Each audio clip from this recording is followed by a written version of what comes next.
Mér finnst alltaf best að fara á Trúnó í bíl. Það nefnilega hægt að lesa mikið í fólk á rúntinum.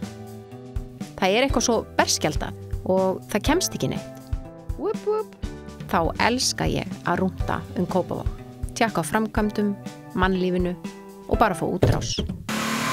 Frá Kársnesi að Katalínu, yfir í Smáralinn, Salina, Hvörfin og Kórinn. Það gott að rúnta í Kópavogi. Gott að sjá blessið. Ég þarf að færa sætið maður. Kemstu fyrir? Svo löngu lappir. Já. Þetta alltaf gerast hérna. Þetta ekki fyrir smáfólk. Bara fínt. Það ekki. Ekki fara á rúndin. Mér líst vel á það. Segðu mér nú, hvernig lífið? Hvernig lífið eftir að þú hættir í pólitíkinni? Hvernig dagurinn? Ég hef það bara mjög gott og lífið bara yndislegt. Dagarnir eru þannig ég nú meira með fjölskyldunni og hef verið að sinna alls konar áhugamálum og við Þóra höfum ferðast svolítið bæði innanlands í sumar töluvert mikið og svo fórum við eitthvað í utanlandsferðir þarna skömmu eftir í hætti í vetur. Ok. En hvað fréttið hjá þér? Hvernig í vinninni? Bara mjög skemmtilegt. Já. Fjölbreytt, skemmtilegt. Þetta hérna... Þú kosti úr samtökum atvinnulífsins í bæjarpólitík. Hvernig voru þau viðbrigði? Þetta var einhverju leyti öðruvísi heldur en ég bjóst við. Það að segja bara, ég hef alltaf haft mjög mikinn áhuga á rekstri og við höfum nú oft rætt reksturinn svo opinbera. Heldur betur. En það voru svona alls konar aðrir málaflokkar sem ég þurfti að setja mig inn í.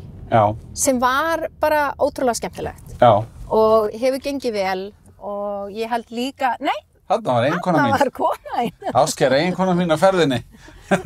Erum við bara að býta, hvað Bjarni að gera? Hvað Bjarni að gera með þessari konu? Og hvað bæjarstjórinn í Kópavogi að gera í Garðabæ? Ég ætla líka að drífa mig yfir. Já, þú vilt fara stystu leið. Nei, þetta mjög skemmtilegt, en líka bara, ég þreytist ekki á að segja það, að ég var ótrúlega heppin með fólki sem ég að vinna með. Bæði starfsfólkið og svo auðvitað bara í pólitíkinni. Já, þetta skiptir allstaðar miklu máli að maður nái saman með fólki sem maður að starfa með. En hvað eins og núna, þú veist, hugsa tilbaka, ég meina dagurinn hann að byrja, ertu svo út? Einu sinni var ég með knattspyrnuþjálfara sem var að tala við okkur ungu leikmennina og ef það áttu til dæmis að vera æfing á sunnudagsmorgni eða eitthvað þá sagði einhverjir, heyrðu, af hverju fáum við aldrei að sofa út? Og þá starði hann á hópinn og sagði, sofa út? Til hvers? Til hvers að sofa út? Ég meina, hvað á að gerast? Þú veist, eftir þú ert búin að sofa í 8-9 klukkutíma, hvað ætlar að sofa í 12 eða hvað ertu að meina? Það getur nú líka gert. Já, svo þegar maður eldist sjálfur þá hugsa ég til þessara orða Jónasar Atlasonar sem að þjálfaði okkur að ég hef bara ekkert við að gera að sofa út, þú veist, ég meina, þegar ég búin að sofa mína cirka 7 tíma, það bara góður. Já. Ég fer tvisvar í viku klukkan 6 að æfa á morgna. Já, ok. Og svo ég búin að koma mér í að æfa 3 í viku í hádeginu á móti hinnu, þannig ég kom inn með æfingaprógram fyrir veturinn sem 5 sinnum í viku. Vel gert. Já. Og hvað tekur Bjarni Ben í bekk? Þetta ekki svona klassísk spurning? Já, ég lyfti best 120 kílóum þegar ég var að lyfta lóðum á stöng. En ég nú ekkert mikið í því núna. Hér ætla ég að sýna þið svolítið. Við erum nefnilega, ótrúlegt með Kópavog að við liggjum, einmitt talandi að skoða korti, þá séum við séð hvernig lega Kópavog sér. Já. Við erum með Sveitiborg upp í Efribyggðum, svo erum við auðvitað með Hamraborgina á Kársnesið og svo erum við með hér Smáralindina. Einmitt. Og það sem að að fara að gerast hjá okkur núna, sem framöndan ótrúlega spennandi, að við erum að fara að byggja 2 nýja miðbæi. Já. Það að segja, þetta hér við Smáralindina gríðarleg uppbygging framöndan og sér það bara og horfur inn í kring, verður fjölbreytt verslun og þjónusta og svo á sama tíma, það sýnaði líka það, að þá erum við líka að fara að byggja nýja miðbæ í Fannborg og Hamraborginni.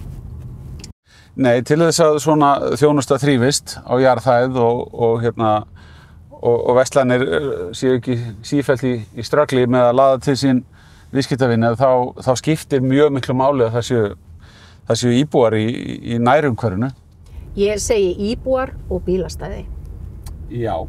Það verður að vera. Já. Og við höfum alveg passað upp á það í Kópavogi. Þú veist, við erum ekki Við erum alveg með pössum upp á að séu bílastæði þannig að líka verslun og þjónusta nái að þrífast. Já, einmitt. Aðeins byrjar Heyrðu, hann byrjar að hrjóta hérna. Erum við ekki skemmtileg? Þeir hrjóta yfir þessu samtali. En þá þurfum við að... Já, kannski þegar við fórum að tala um skipulagsmál, þá fóru þeir að hrjóta. Ég veit það, og það kom mér rosalega óvart hvað skipulagsmál taka langan tíma og það ferli alveg með ólíkindum. Já, mér finnst þetta nú vera orðið svolítið blómlegra og líflegra. Ég tók eftir að það var mjög fallega blómaskreytingar á hringtorgunum og svona í sumar. Við leggjum, sko það gríðarlega metnaður og ég lét einhvern tímann Friðrik garðyrkjustjóri sér algjörlega þetta og búinn að pæla bara í hverju torgi fyrir sig. Og við gróðursetjum 35.000 sumarblóm á hverju einasta sumri. Glæsilegt. Þetta finnst mér skipta máli. Og það svo skemmtilegt að bara íbúar að senda mér skilaboð. Þetta að gleðja íbúa. Talandi grænsvæði, það skiptir líka máli að sé bara fallegt í kringum okkur og við fáum svona smá. Það innilega sammálaðir. Og þetta tiltölulega, ég meina, þetta tiltölulega lítil fyrirhöfn og þannig séð ekki mikill kostnaður fyrir svona stórt mál sem að íbúarnir séu stoltir af sín heimabyggð og ég held líka að það virki bara hvetjandi til þess að hugsa vel garðinn heimi á sér. Sammála, algjörlega. Sjáðu hérna hádegisblómin. Þetta svo, þú þekkir þetta. Já. Þessi hádegisblóm, ég hef nú ræktað þetta bara fræi, sko. Það? Já. Já, ég var einmitt að lesa viðtal við í einhverju blaði þar sem þú ert í... Ég er nú engin garðyrkjumeistari en ég á gróðurhús. Heyrðu, ok, hér sem sagt hinn miðbærinn okkar og þú sérð bara strax, þetta verður mun flóknari framkvæmd vegna þess að þarna eru hús fyrir. Hvað ertu að tala um að gera? Það þarf að rífa húsin þarna, það eru 3 hús sem verða bara rifin. Þau eru bara gömul, það komið mygla og annað. Og svo munum við byggja hér alveg 160 íbúðabyggð en verslun og þjónusta á neðstu hæðinni. Hérna í Hamraborginni var og en strætóstoppistöð en í gamla daga þá bara þegar ég kem hingað og fer að hugsa strætó þá sé ég fyrir mér gömlu grænu strætóana sem voru í Kópavogi. Voru svona mosagrænir einhvern veginn. Já, þegar við vorum að reka okkar eigin. Já. Það ekki allir sem vita af þessu, en þetta gömul olíustöð og þú sér það, þetta bara listasafn. Já, þetta fallegt. Þetta vel gert. Þetta mjög skemmtilegt. Þetta vel gert. Hér auðvitað var pönkið og Ég hendur betur, ég var skítræddur við að koma hingað þegar ég var lítill strákur. Maður þurfti að fara. Já, ég meina, stundum stoppaði Hafnarfjarðarvagnin sko og leið sinni í bæinn hérna og manni var nú ekki alveg sama það hverjir kæmu inn í vagnin. Þegar þeir voru svona í pönkarajökkum með hundaólar hálsinn og bara í Hamraborginni. Þetta var pönktímabilið. En ertu þá alin upp í Garðabæ eða? Já, ég alin upp þar. Mamma býr enn í húsinu sem að þau keyptu árin ég fæddist. Ok, æðislegt, bara æsku heimi. Já, bara næstu götu við mig. En ef þú myndir ekki búa í Garðabæ, hvar myndir þau vilja búa? Plís eða Kópavogur? Ég ætla að segja, sko, eina rétta svarið við þessari spurningu, Ásdís, ég myndi búa þar sem konan myndi segja mér að búa. Þannig ég fær að ræða þetta við Kópavogur. Já, hún myndi alveg örugglega fá að ráða því. Plís eða Kópavogur. Já, þú skalt reyna við að fá hana sannfæran að koma hingað.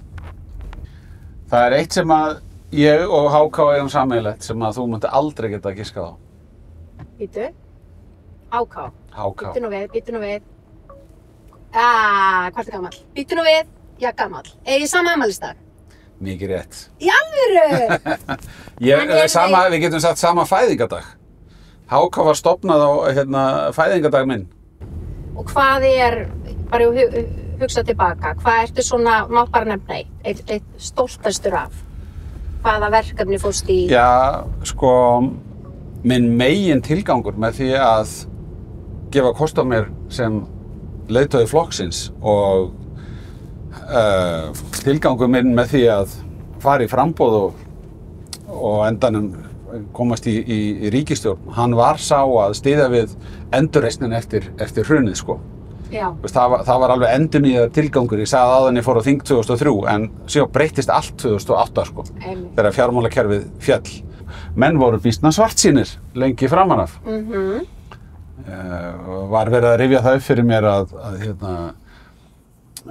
Reykjavík Grapevine blaðið, fyrsta tölublaðið sem kom út eftir hrunið 2008, það á forsíðunum stóð Let's party like there is no tomorrow.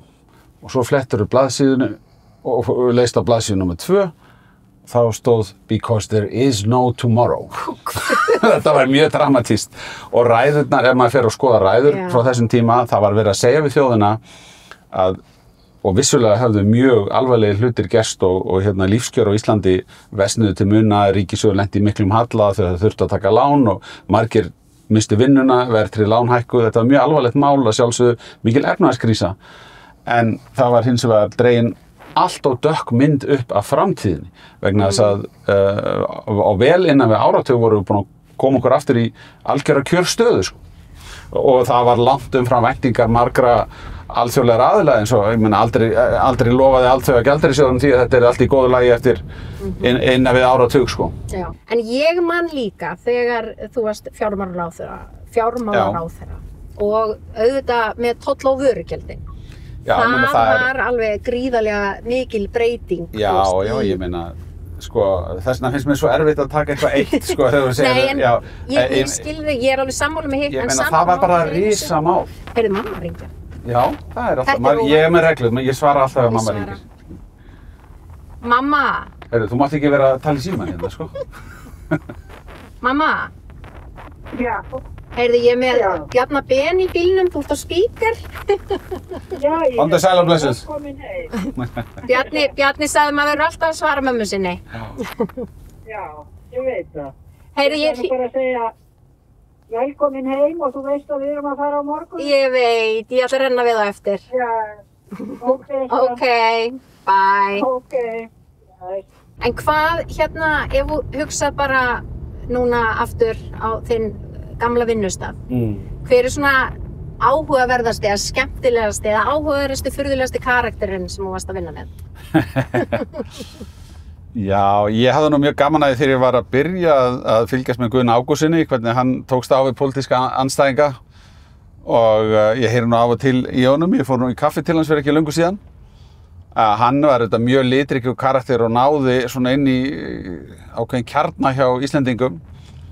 Davíð Oddsson var augljóslega sko, mest í leiðtoginn á þeim tíma sem ég var að byrja. Já. Og mér fannst hann bera höfuð og herðar yfir aðra í allri rökræðu.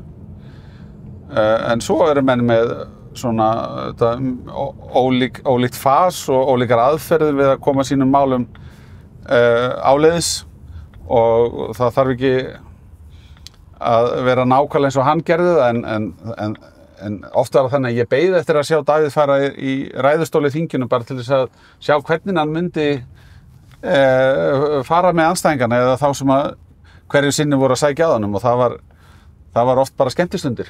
Já, nú ætla ég að testa það eins, hvað þú þekkir varðandi Kópavogsbæ. Já. Veistu hvað sundlaugarnar heita í Kópavogi? Sko, Salalaug. Heitir hún ekki bara Kársneslaugin, hérna gamla, stóra laugin?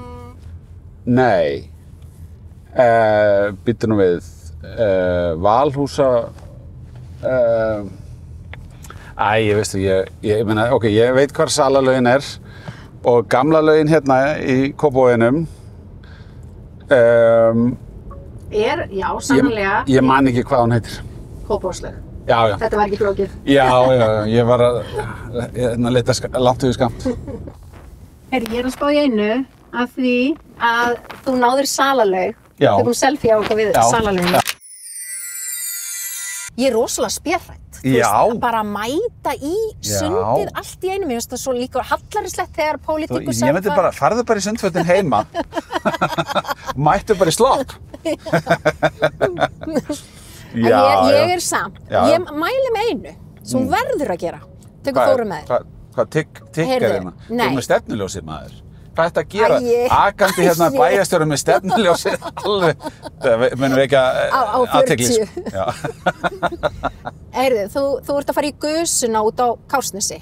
Það er það sem ég hef byrjað að stunda núna. Að fara sem sagt í sjóðandi heita gufu Já. og svo stingum við okkur út í sjó.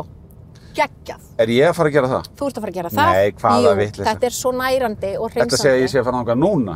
Þetta er hvetja mig til að gera þetta seinna. Nei, ég er ekki að fara með því í guðsina. Já, nei, þetta hljóma vel. Mér finnst æðislegt að fara í gufu og kósvitna. Þá ert að fara að fíla þetta. Já, mér finnst það frábært. Og ég meira segja er farin að geta legið í ískalda vatninu líka.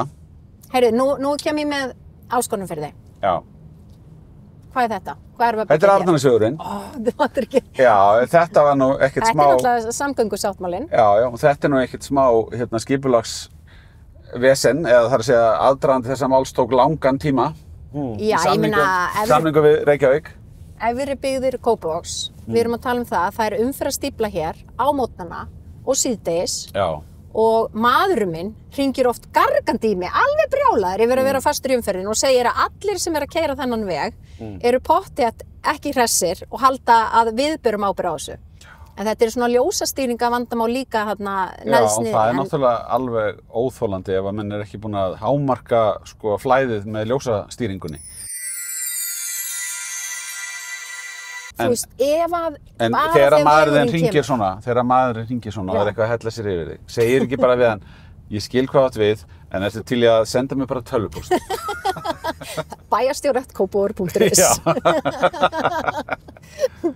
Jú, ég ætti kannski að gera það næst. Já, ég held að það væri ráð, sko. Geturðu nefnt 3 tónlistamenn í Kópavogi sem búa í Kópavogi, eru Kópavogsbúar? Bíddu nú, nú verðum við aðeins að bakka.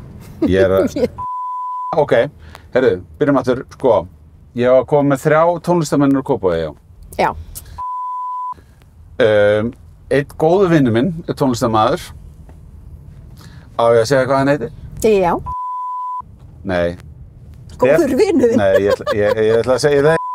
Sko. Þú veist ekki hvað hann heitir? Jú, nei, ég er búinn að vera að hugsa svo mörg nöfn í einu. Heyrðu, Stefán Hilmarsson, hann er bara góður vinur minn. Hann er Kópavogsmaður. Látum okkur sjá hverjir eru fleiri. Látum okkur sjá. Veitu, er ekki Erpur Eyvindarsson í Kópavogi? Jú. Hvað, herra Hnetusmjör, er þetta eitthvað flókið? Ég hitt hann einhvern tímann og hann sagði við mig, ég þarf eiginlega að fá stefgjöld frá okkur. Já, ekki? Ég byrjar hvert lag á Kópavogs. Annað sem ég veit að landsmennum vilja vita. Já. Hvað, ef þú ert að panta í Bræðaref, hvað fær Bjarni sér í Bræðarefinn? Já, ég reyna að halda þessu svolítið einföldu, sko. Ég var spenntur fyrir þessu fyrirbæri Bræðaref fyrir löngu síðan þegar þetta var að byrja, en svo ofbyði mér eiginlega bara þegar ég fer út í ísbúð og sé all nammið sem er verið að hrúa ofan í ísinn, sko. Þannig að ég fæ mér ferskjarðarber, stundum Bounty og læta bara duga. Eða ferskjarðarber og kókosbollu. Já, bara... Þú veist, eitthvað svona smá kókos og jarðarber, það er bara, er það ekki bara nokkuð gott? Það er mjög gott. Þetta er alveg, ég meina, þetta hverfi hér hefur alveg svona sinn sérstaka svona brag, verði ég að segja. Þetta er dásamlegt hverfi vegna þess að hérna sér maður svo vel til fjalla og yfir Elliðavatnið. Þetta er svolítið hverfið sem við köllum bara Sveitiborg. Við förum út á Kársnes, það er svolítið bara... Gamli Kópavogur og nýi, að hluta. Já, og nýi. En hér erum við bara Sveitiborg og hér koma hestarnir bara framhjá og það er ótrúlega sjarmerandi. Já. En það sem ég ætlaði að spyrja þig, fá ráðleggingu, á ég að bæta 11 við þetta? Já, það væri góð hugmynd. Fálkahvarf. Það á ekki fálkastofnin aðeins undir högg að sækja núna þeir segja það fuglafræðingarnir. Gæti verið. Já, það gæti. Það væri góð hugmynd. Er það ekki? En hvað segja fákarnir að gjalda? Linda Hævil, hvað var ná? Hann var bara, gaf allt í boltan einhver. Já, hann fór yfir 40 þessi. Þú ætti að vera með svona, mér finnst að vera, semst bæjarstjóri ætti að geta haft svona blá ljós sem hann skellir á toppinn og... Bara, hvað varstu að gera? Hraðaakstur hérna í skólakörfi, sko, þetta gengur ekki. Inn í íbúðabíð, þetta má ekki. Þetta á ekki að vera svona. Nú erum við komin í Garðabæinn aftur. Já, það er gamla hesthúsakörfið og hérna í þessu vatni var ég að veiða þegar ég var lítið strákur. svo kassamur var ég að ég hérna kastaði og misti jafnvægið og fjall kylliflatur út í vatnið og hérna var algjörlega sem sagt rennandi blautur. Gekk hér upp brekkuna í meðferð vistheimili áfengissjúkra hér og óska eftir að fá að ringja heim til mína þegar þetta var náttúrulega, dagurinn var alveg ónýtur. En pabbi kom og sótti mig og hann sagði, jæja Bjarni minn, þegar ég komin í bílinn, beint fyrir utan vistheimilið. Þú ert nú líklega sá blautasti sem hefur komið hingað. En við, sem sagt, talandi Garðabæ og Kópavog, við erum bæði GKG, eru þetta golfklúbbur Kópavogs og Garðabæjar. Og svo sprettur líka. Frábær klúbbur. Hesthúsahverfið. Það eru þetta blandast Kópavog og Garðabæ. Og það var, ég held að báðar þessar, bæði þessi dæmi eru hérna mjög góð fyrir það hvað sveitarfélögin geta gert sko í samvinnu góða hluti.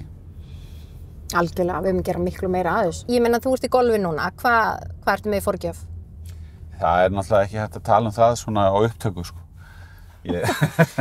Engar ágjur, ég með 54. Já, ég með 28, en þú veist, hún hægt að hækka hjá mér forgjöfin. Heyrðu, þær sváu bara. Þær átt að vera hérna... Já, þær eru svolítið krútlegar þessar. Já, finnst þér ekki? Jú. Það gott að ég hund sem sefur bara. Svona klukkutíma á dag að leika og svo bara svona aðeins að halla sér. Takk fyrir að sýna mér spennandi nýju hverfin og hérna allt sem að gerast í Kópavoginum. Þetta var áhugavert. Gaman að sjá hvað þú hefur gaman að þessu. Þetta er mjög skemmtilegt. Já. Ég bara algjörlega elska þetta. Já. Þetta hérna, ég hef oft hugsað líka að vera hvort er skemmtilegra, vera þingmaður, ekki ráðherra, heldur bara óbreyttur þingmaður eða sveitarstjórnarmaður. Já.